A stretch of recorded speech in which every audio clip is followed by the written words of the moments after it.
Good afternoon, everyone. I just wanted to briefly run down our list of speakers that we have here and other guests from the city. We have with us today Mayor Bruce Rector. We have Vice Mayor Lena Teixeira. We have Councilmember Michael Menino, Councilmember Ryan Cotton. We also have City Manager Jennifer Poyer, as well as Chief Eric Gandy and Fire EMS Chief Tony Tedesco. And you're going to hear first from Chief Gandy. Good afternoon, everyone. I'm Chief Eric Gandy of the Clearwater Police Department. We're here this afternoon to provide you some updates on last night's tragic boating crash. We're also here to clear up some misinformation that's been floating around online related to the crash. As most of you already know, one person died and 10 others were injured around 8:40 last night when a recreational boat slammed into the back of the Clearwater Ferry. The ferry was filled with 45 passengers and crew and was on the way back from Clearwater Beach. Even before the first responders arrived on scene, we knew we were dealing with a major situation. Our 911 call takers could hear what they described as horrific screaming in the background. Dozens of police officers and firefighters rushed to the scene. Representatives of other agencies, including the Pinellas County Sheriff's Office, FWC, and the Coast Guard were involved. It was a team effort in this tragic situation. Early on, the Clearwater Fire Department declared it a mass casualty event. Chief Tedesco will talk a little bit more about that later, but we had 1 fatality, 6 trauma alerts, and 10 total injuries. Victims were taken to hospitals in Clearwater, St. Pete, and even Tampa. Our thoughts go out to the families of those who were on board the ferry last night, particularly to the children and the family of the gentleman who died. It should also be noted that the efforts of a ferry crew member likely saved lives last night. I want to be clear about one thing. The ferry didn't strike a sandbar, as has been reported earlier. The ferry was struck from behind by a vessel that left the scene prior to the arrival of law enforcement. I'm going to play for you a video of the crash, and it will depict the point of impact. It's lengthy, but we're not going to show much of it. It's enough to suffice that we'll show a few seconds of this video that will give you some perspective on how this crash occurred. Go ahead and play that, please. So this image depicts the ferry traveling eastbound in the channel, the recreational vessel coming up behind, and there's the point of impact where it looks to me that overrode nearly 3/4 of the ferry. So that vessel left after the crash. Pinellas County Sheriff's deputies located about 3.5 miles south by the Memorial Causeway. The operator and the passengers were on board that vessel. So FWC is handling the crash investigation. The United States Coast Guard is handling the administrative investigation involving a U.S. Coast Guard inspected vessel, is which the ferry is. So Major Evan Lakowski is from FWC, is here with us, along with the Clearwater Fire and Rescue EMS Chief Tony Tedesco. I'm going to turn it over to EMS Chief Tedesco first, and he can talk a little bit about what they encountered and his personnel encountered upon arriving at the scene and why they declared it a mass casualty event. Chief Tedesco. Good afternoon. My name is Tony Tedesco, Tony-Tedesco. I am the EMS Chief for the City of Clearwater and Acting Deputy Chief for the City of Clearwater Fire Rescue. Yesterday we did respond to this mass casualty incident, and upon arrival our crews were inundated with a great deal of victims and patients, all coming aboard basically the mouth of the Memorial Causeway Bridge. A great many patients. Now, what is a mass casualty? A mass casualty is when we have more victims than we do resources to be able to handle the victims that are on scene. And that's what we had. We actually entered into a level 1 mass casualty. We pulled as many ambulances and transport rescues as we possibly can. We ended up with, as Chief Gandy said, 10 patients when it was all said and done. We had a multitude of other patients as well that were thankfully uninjured. We did have one deceased that was aboard the Coast Guard boat.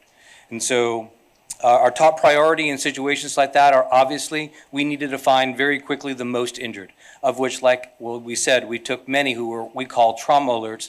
They were sent to trauma facilities via two helicopters, an ambulance, and also a critical care transport unit. And again, when we're looking at that kind of an incident, we're looking for our most critical. And it was a little bit challenging because we had great Good Samaritans who were bringing people in. So you could imagine being on scene with only a few personnel and being inundated with probably 30, 40 people at a time coming towards you at all ends of that basin on all different boats as people were being, taken by Good Samaritan boats, and us having to have to sift through that. Definitely a challenge. We overcame, and we did what we needed to do. And so, there you have it.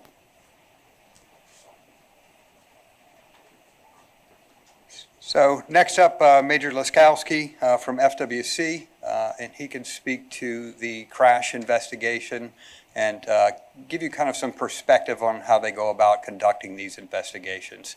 Certainly, it's early on in this, a lot of witnesses, a lot of information to sift through. Clearwater PD is providing a support role, obtaining evidence, obtaining videos, identifying witnesses and potential witnesses. So we've worked well and collaborated together on many things over the years since we implemented a Marine unit, but I think it's important for you to hear from them on everything that they have to do to conduct one of these investigations. It's much different than a garden variety crash on a surface street. Major? Thank you, Chief. Major Evan Laskowski with the Florida Fish and Wildlife Conservation Commission, and that's EVANLASKOWSKI.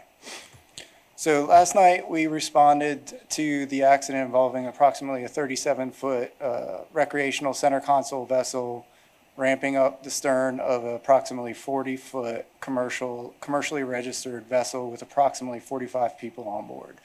It was a very dynamic accident scene involving several different locations. The recreational vessel ended up at the Bel Air boat ramp, as the chief stated. The commercial ferry ended up on a sandbar, and then we had several different victims transported to 4 different local hospitals. So we had all hands on deck. We responded with 3 critical incident investigators, their critical incident supervisor, along with several patrol officers, Clearwater PD officers, detectives, and then our area supervisor, who stands behind me, Captain Matt Delarosa, also responded to scene.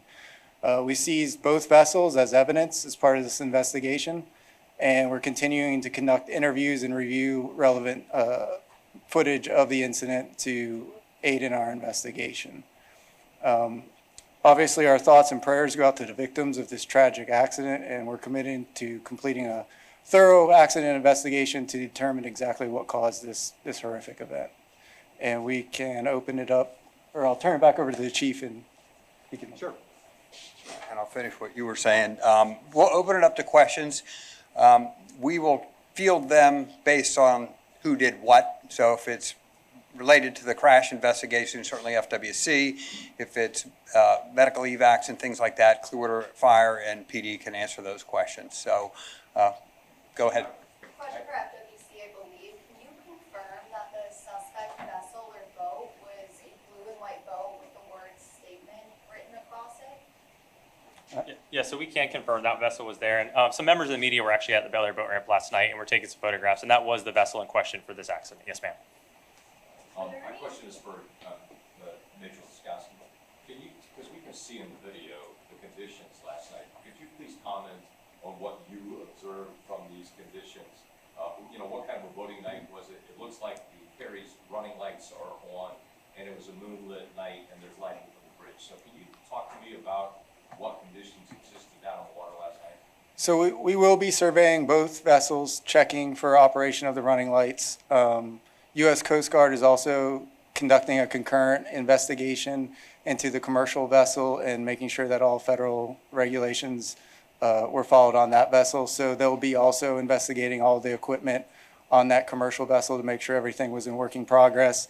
Our team of investigators will be completing damage assessments to both vehicles, inspecting all the different vessel systems, and then we'll also revisit the accident site and determine exactly, the points of view of the two operators and what they may have seen just prior to, during, and after that accident occurred. But you can see in the video, the ferry's lights are on, and that it's a moonlit, well-lit night, can't you? It would depend on which direction you're traveling. Sometimes if you're an experienced boater and the moon is behind you, you've got great visibility. If the moon's in front of you, not so much. So it's a preliminary, we'll be, identifying all of that through our investigation. What's the status of the recreational boat driver? Has he been cooperative? What's his status right now? What's his identity?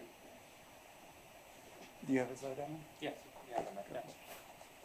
So I believe we're going to release all those names, and we'll get that out via our PIO. So I'll give you all those names in one from our PIO. But he was cooperative last night. We conducted, like we normally do, our survey of the vessel, everybody that had been on scene. We spoke with the witnesses that we were capable of speaking with. The chief spoke to just the sheer volume. And I'll go back a little bit. And the initial response by everyone is to make sure that we protect everyone's life and limb, regardless of what vessel they were part of or what their involvement may or may not have been. And that was our initial response, with well over 50 people involved, a lot of unknowns. That's where we started initially.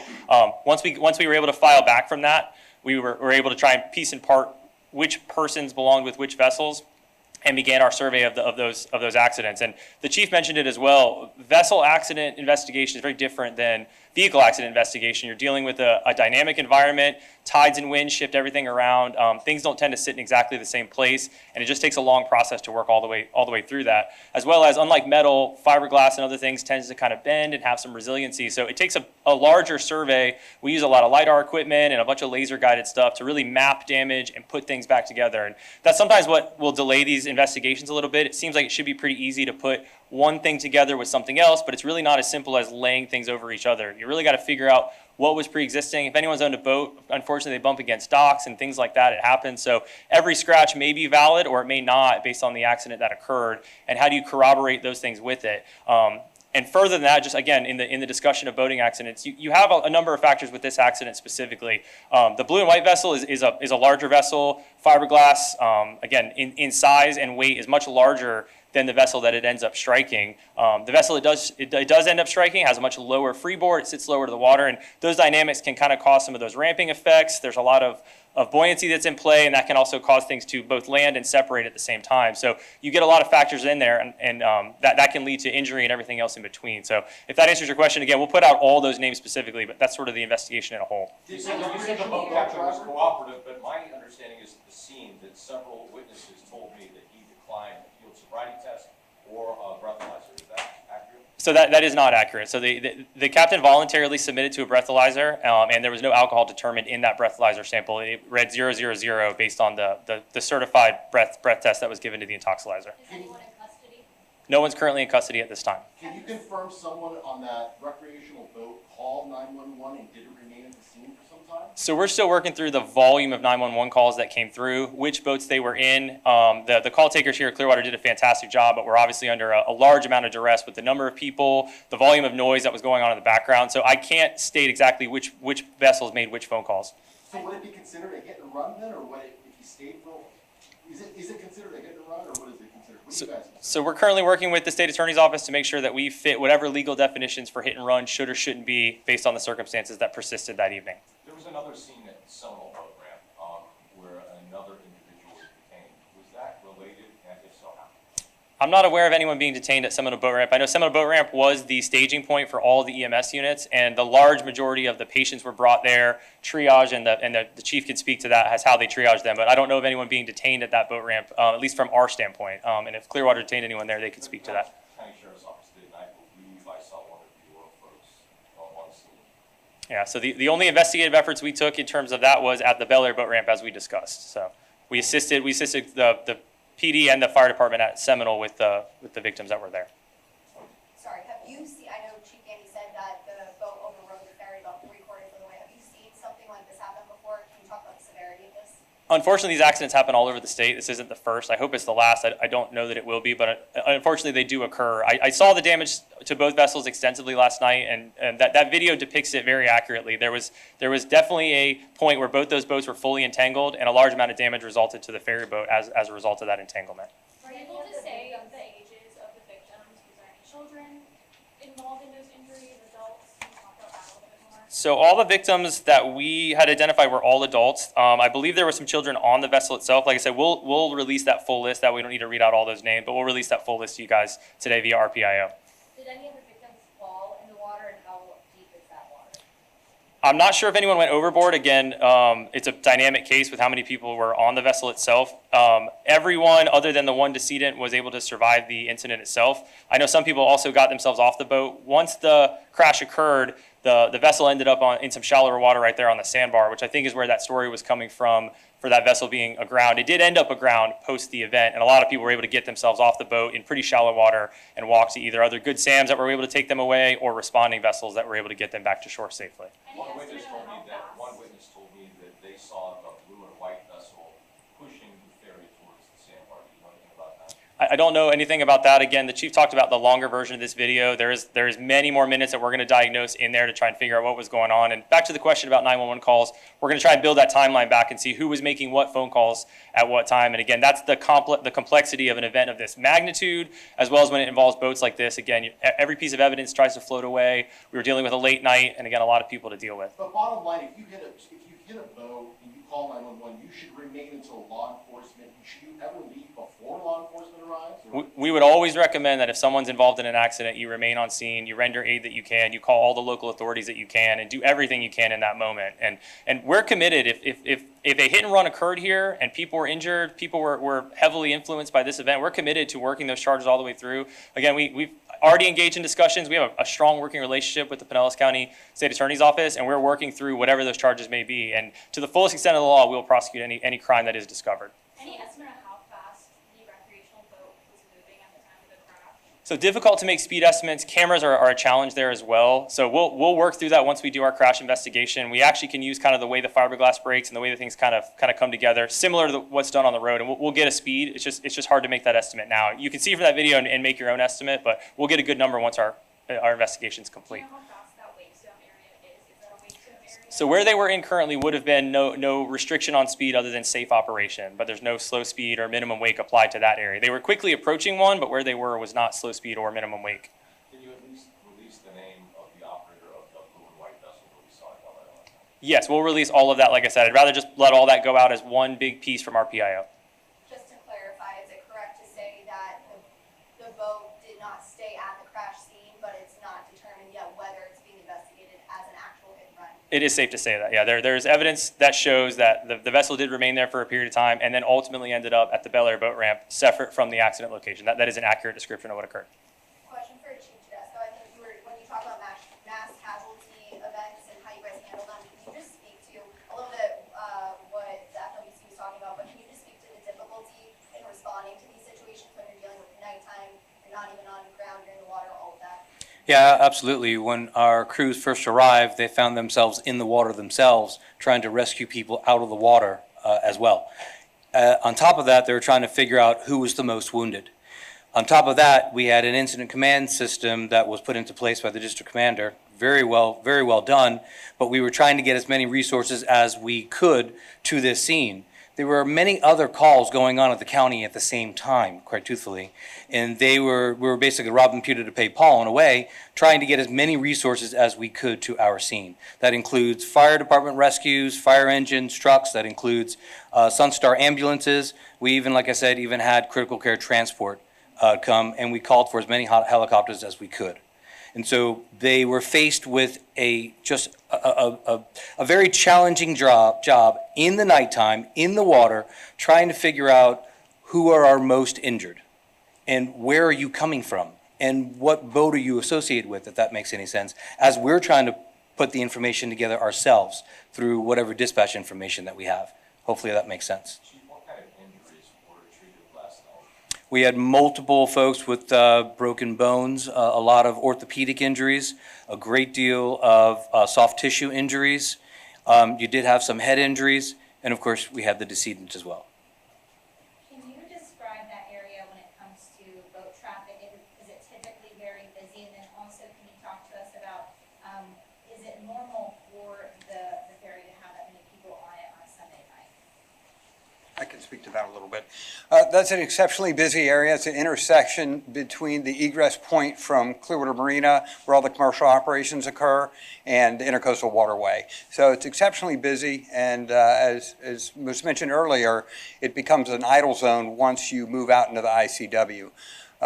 In terms of ferry capacities and all those things, that's an answer for or question for the Coast Guard. They evaluate all that. It is an inspected vessel, so they have to go through all those things and make those determinations. That'll all be part of the broader investigation, obviously. And that's really all we have time for today. What I will tell you and close with is that Chief Tedesco mentioned it, but it's exceptionally difficult. It's outstanding that so many separate entities and Good Samaritans come together to help, but communication becomes challenging when one victim is in a Coast Guard vessel, one is in a sheriff's vessel, one's in Clearwater Police vessel, 4 have walked to shore. We have family members showing up in vehicles. So I think at any kind of an event like this, that's probably the biggest challenge, is coordinating your resources. And as Chief Tedesco mentioned, we try and establish a unified command early so that we can share those communication efforts and understand the big picture. Now, what changed with this a little bit is the other vessel is 3.5 miles away in another jurisdiction. So it complicates things immensely. So a lot of times, when we see you guys out in the field right after one of these things has occurred, it's exceptionally difficult to get our arms around it initially. And we're really focused on the well-being of our victims and making sure we preserve evidence. So thank you very much for coming. The second speaker for the FWC, sir, could you say and spell your first and last? My first name Matthew, Mathew. Last name Dallarosa, Dallarosa. Thank you. And then the person that was killed, is he on a ferry boat? Was the person that was killed on the ferry boat? Yes, the person who died was on the ferry boat. In terms of the investigation, they'll determine location and all those things further on. But like I said, we have no more time for questions, but thank you. Thank you all.